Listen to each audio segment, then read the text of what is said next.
আজ আমরা জানব বিশ্বনবী হযরতে মুহাম্মদ সাল্লাল্লাহু আলাইহি সাল্লামের 10টি শিক্ষা তথা 10টি বাণী। নাম্বার 1, রাত্রে ঘন্টাখানেক জ্ঞান চর্চা করা আর সারা রাত জেগে ইবাদত করার চেয়ে উত্তম। নাম্বার 2, ওই ব্যক্তি মুমিন নয় যে পেট পুড়ে খায় অথচ তার পাশের প্রতিবেশী না খেয়ে থাকে।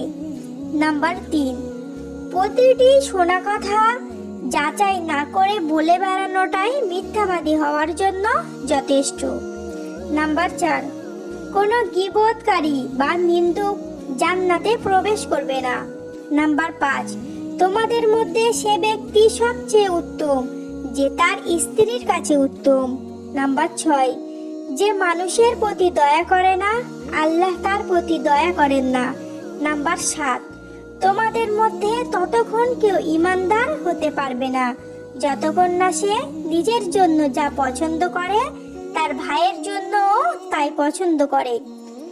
নাম্বার 8, সে ব্যক্তি শক্তিশালী নয় যে কুস্তিতে শত্রুকে পরাজিত করে, বরং সে বেশি শক্তিশালী যে নিজের রাগ নিয়ন্ত্রণ করতে পারে।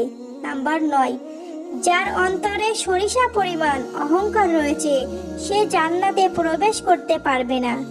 নাম্বার 10, আয়না যেমন ময়লা দূর করতে এবং সাজ সৌন্দর্য গ্রহণ করতে সাহায্য করে, তেমনি একজন মুমিনের কর্তব্য তার মুমিন ভাইয়ের দোষ ত্রুটি দূর ও সুন্দর গুণাবলী অর্জন করার কাজে সাহায্য করা।